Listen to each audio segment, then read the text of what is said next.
channel. Nung nakaraan po siguro, itinuro po namin yung paggawa ng face mask.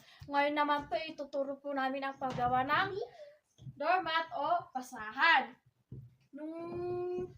Nung nagkaroon po ng pandemya, nawalan po siguro tayo ng trabaho. Kaya ito po, isa po itong magandang gawin kahit nakakulong po tayo sa bahay, na gagawa po tayo ng ganito, makakatulong sa ating gastusin sa bahay at sa pagkain natin. Paano po ba gumawa ng doormat o basahan? Simple lang po yan. Ito po ang gagamitan natin ng isang humaan na rectangle siya. Yan. Tapos, lagyan po natin siya ng pako. Tapos, kung ilang pako po yung nandito, dapat ganun din po yung pako dito. At yung pako rin dito na ilan, ganun din po yung dapat nandito. Kunyari, 20 dito, 20 rin dito. 15 dito, 15 dito. Yan po. At saka susunod po, saka kailangan din po natin ng gunting. At ito po. Ang gagawin lang po natin, itong damit na ito, hindi na po ito nagagamit na damit na tela. Kaya po, kung hindi na po, marami pong tambak na damit sa bahay nyo na hindi na nagagamit, ito po, gawin po nating basahan. Guntingin lang po natin siya na paganyan. Kung makapal po, masyado po siyang liitan kasi maganda siya sa ano. Tsaka apat po na tela ang guguntingin nyo. Apat na bilog. Ito, apat na bilog. At kung gusto nyo may design na color, pwede po yan. Kaya ito lang po yung anuhin natin at gagawin na po nating doormat. Ayan, bubuhulin muna natin ngayon yung tela. Pagkatapos ilalagay na natin ngayon sa mga pako. Ayan, ilalagay. Tingnan mabuti dapat may laktaw yan. Ayan, lalagay mo sa isa tapos lalaktawan yung isa. Ayan, lagyan yung isa, laktawan yung isa. Lagyan yung isa, laktawan yung isa. Ayan, ganyan. Ganyan lang siya. Hanggang sa matapos nyo doon sa dulo. Malagyan. Ganyan. Sa umpisa, mahirap talagang gumawa ng doormat. Kasi medyo mahirap talaga siya kasi mabagal ka pa niyan sa umpisa. Masakit siya sa likod, sa kamay. Ganon. Kaya kailangan kapag gagawa ka nito, dapat pasensyoso ka. Pero kapag nasanay ka naman ng gumawa ng doormat, mabilis ka nang gumawa nito. Maganda ito kasi kapag wala kang ginagawa, libangan ito. Halimbawa, kapag nanonood ka ng TV. Habang nanonood ka ng TV, pwede ka naman nagugupit-gupit, ganun. O di kaya naglalala ka habang nanonood ka ng TV. At least may nagagawa kang basahan. Yung mga damit na hindi na pwedeng magamit, yan, gawin natin basahan. Gunting-guntingin lang natin siya. Makakagawa ka ng basahan at pwede mong ibenta sa mga palengke. Yan, sa mga kakilala, sa mga kapitbahay. Ayan, ganyan. Tapos, guntingin natin dito. Ayan, ibuhol din natin siya. Ayan, itali natin siya ng ganyan. Ayan. Pagkatapos, kuha naman tayo ng ibang tela na naman. Ayan, yung ibang kulay naman para sa katulad yung bago pa lang, para hindi kayo malito. Ayan, ganyan. Itong kulay blue na to. Tali rin natin siya ng ganyan. Tapos, ilagay naman natin siya ng pahiga. Ganon din. Sa isang pako. Yan. Dito rin. Yan. Ganon din yung paglalagay nyo. Kung ano yung nilagay nyo kanina, ganon din yung lalagay. Lalaktawan din lang yung isa. Ayan.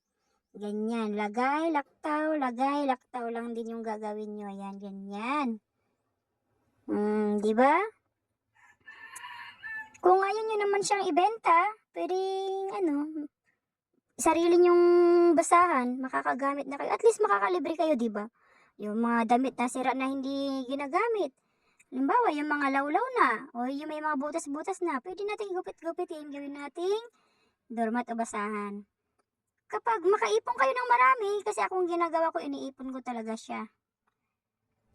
Iniipon ko siya kapag marami na siya, saka ko siya binibenta. Natuto ako nito noon sa taon 2002.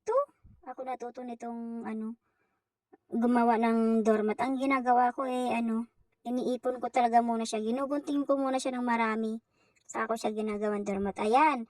Pagkatapos, guguntingin na naman natin siya at ganun din, itatali din lang natin siya ng paganyan. Ganyan. Ayan. Katulad din na ng mga ginawa natin kanina. Di ba?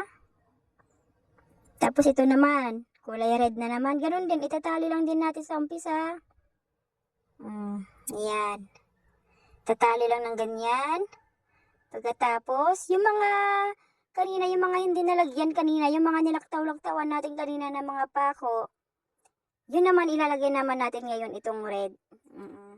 Parang ibabaw na naman siya sa blue. O yan. O, yung mga na hindi nalagyan, mga nalaktawan, lagyan lahat. Hanggang sa dulo yan. Di ba? Ang ginagawa ko nito noon, nagugupit muna ako. Marami akong ginugupit muna na mga tela. Kapag marami na akong ginugupit, pagkatapos ko siyang gupitin na marami at binibilog-bilog ko na siya, yan, saka ko naman siya ngayon ilalala siya ng ganyan. Para mas madali. Ginagawa ko, yung mga anak ko, katulong ko sila dito eh. Pag nasa bahay sila, yan, pag walang pasok, yan, naglalala sila na ito. Tapos, pag naiipon na yan, binibenta ko na siya. Nung pandemic, nung nabibenta ko to nung pandemic, 50 isang piraso. Kasi dito sa Cordillera, medyo mapipera yung mga taong, kaya yan. Afford naman nila yung 50 pesos. Mabilis naman siya. Tapos ang ginagawa ko kasi may mga design. Minsan ituturo ko sa inyo kung paano gumawa ng ganito na may design. Para pang-akit ba sa mata, ang ganda siya. Yan. Tapos na siya. Ganun din lang. Ganun lang. Kung paano ginawa sa umpisa, ganun din sa ganun lang ng ganun. Yan. Ibang kulay na naman siya. Yan. Ito na yung pinakaibabaw niya. Yan. Kung ano rin lang yung ginawa kanina na yung mga nalaktawan na mga pako, lalagyan din lang siya. Yan. Lalagyan din lang lahat. Hanggang sa matapos doon sa baba. Diba? Sa mga nanay na katulad ko ng na walang trabaho, may mga alagang baby. Ayan. Pero siguraduhin po natin na kapag gagawa tayo nito, magugunting tayo nito yung tulog yung baby natin kasi kapag nasa tabi natin, medyo mahal mo kasi ito eh. Medyo masama sa bagay ito. Kaya dapat naka-face mask din kayo kapag gagawa kayo nito. Para yung himulmul niya, hindi nyo nalalanghap, hindi pumapasok sa baga natin. Yan. Maganda itong pagkakitaan sa mga nanay na gusto kumita kahit nasa bahay lang na may alagang bata. Ayan. Tapos, yan na siya. Yan ulit, tatali ulit. Tapos, parang itatahin na naman natin siya ngayon. Ayan, tingnan nyo ayan. Ayan, tingnan nyo. Yung mga nasa ibabaw ayan, kukunin ko yung nasa ibabaw. Tapos yung nasa pinakailalim, yung pinakauna ko kanina na nilagay. Ayan, titingnan nyo, ayan, nasa ibabaw yan. Kinuha ko yung pinakailalim, yan. Ayan, kukunin natin yan. Iusog yung kulay blue, kunin na naman yan. Lagay, usog ang blue. Ayan, kunin natin. Ayan, ganyan lang siya. Parang itatahi lang natin siya. Ganyan muna sa umpisa. Ayan. Susundan nyo lang yung ginagawa ko dito. Ayan. Pasasaan ba at madali lang naman to eh kung susundan nyo. Matututo at matututo kayo nito. Ayan. Ganyan. Kapag gagawa kayo nito, kung may baby kayo, pagdaas yung gumawa, o magunting-gunting, dapat maliligo rin kayo kasi yung mga himulmul kumakapit sa sa mga damit-damit, sa katawan natin, ganun. Para sure na hindi malalanghap ng baby natin kung may baby tayo. Yan.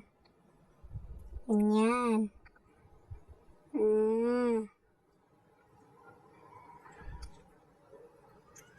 Yan. Tapos ko na siya na ipasok lahat. Ang gagawin naman natin, ayan, iusog lang natin yun. Pati yung kulay red, ayan. Iusog natin yung pati yung niya, kasunod niya na telang kulay red, ayan. Ayan. Tapos, ito sa pinakamababa din, yung pinakababa na nilagay ko nung una, ayan.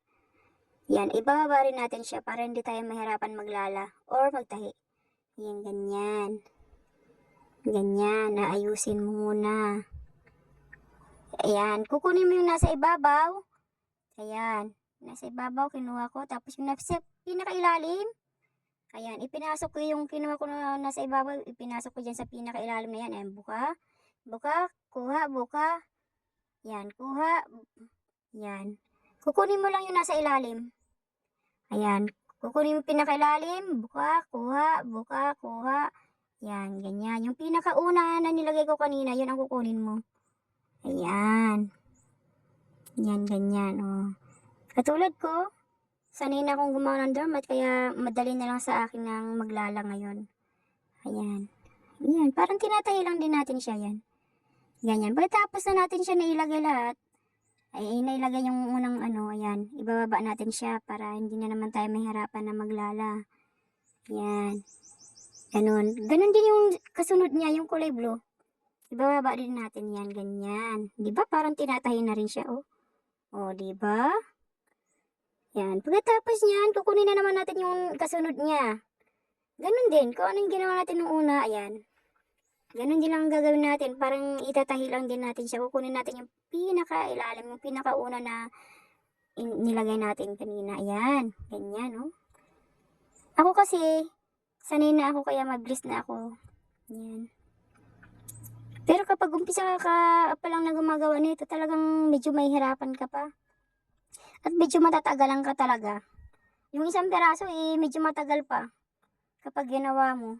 Pero kapag nasanay ka na, mabilis na makakailang peraso ka na rin sa isang araw. Ang ginagawa ko nito noon, nung 2003, ay 2003 din noon, may baby din ako noon. Ang ginagawa ko noon, naggugumtingin muna ako ng maraming tela, pagkatapos pag marami na akong ginunting na binibilog-bilog ko na, ayan, kapag mga ilang sako na, saka ko siya gagawing ilalala ko na siya.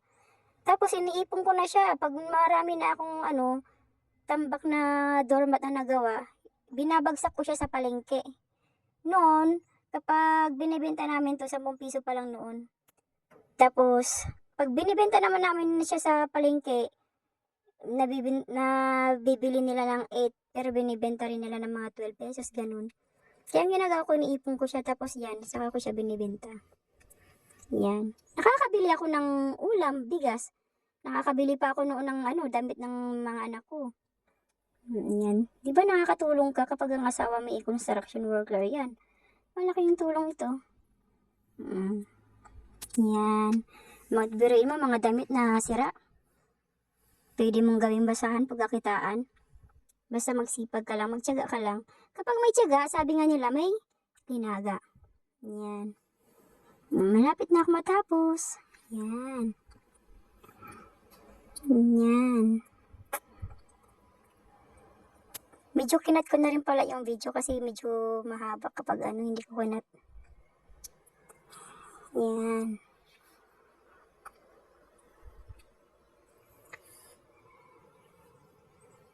Ganyan. Para mas madali ka rin na gumawa ng doormat.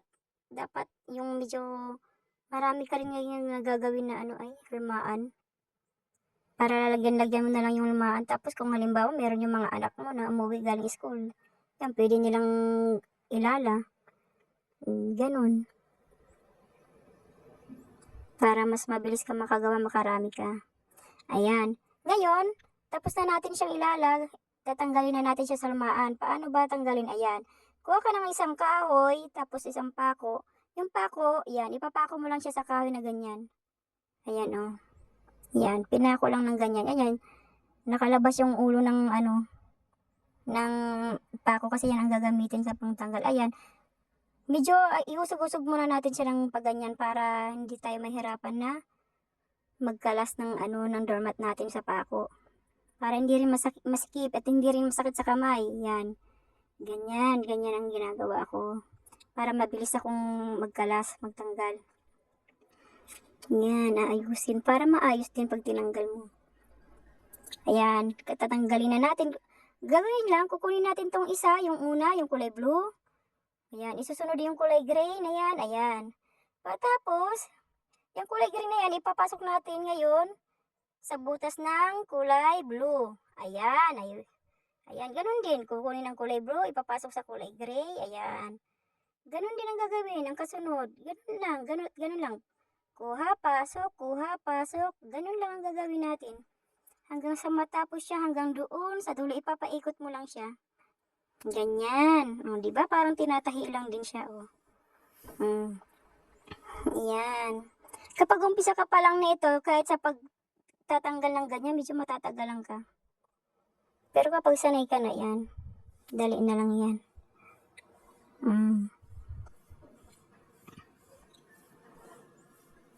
Yan.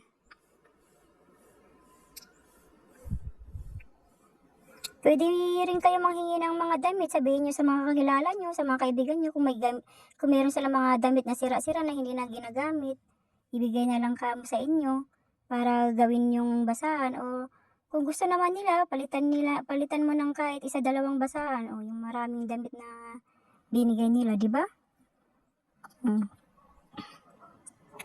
Kami kasi noon, nung gumagawa kami nito noon sa Maynila, kinukuha namin noon sa pabrika. Pabrika paggawaan ng mga damit. Yung mga pinagtabasan niya, mga tinatapon nila na mga basura doon na mga ganyan, mga tela, kinukuha namin. Tapos yan, ginagawa namin doormat na ganyan.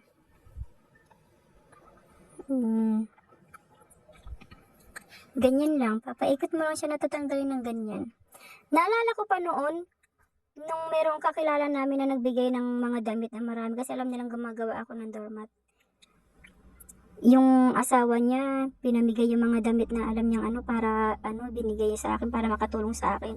Hindi niya na alam na yung yung asawa niya may itinabing 20,000 sa bulsa ng short ng asawa niya. Inaisama niya yung naibigay. Hindi niya alam na may pera pala doon na tinabi yung asawa niya. Panggamot niya sa anak kasi may sakit siya.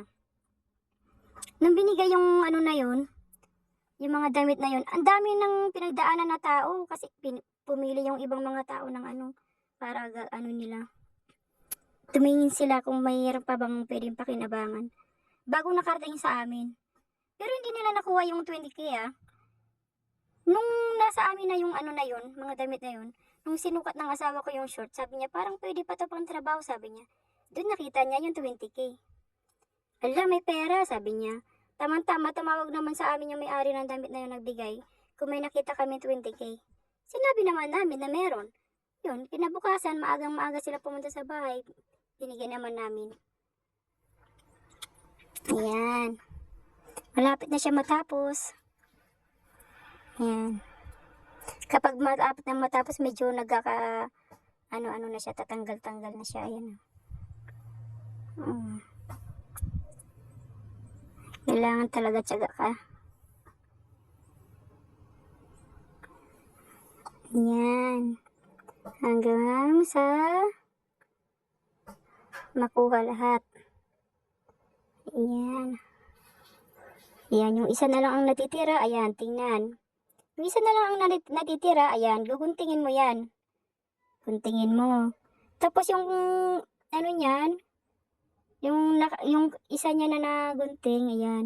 Medyo ilabas mo tapos ganyan. Ayan, itatali mo lang siya ng ganyan. Ayan, ibubuhol mo ng ganyan. Ayan, tapos na, may doormat na tayo. O, ayan, di ba? Nakagawa na tayo ng doormat. Ayan.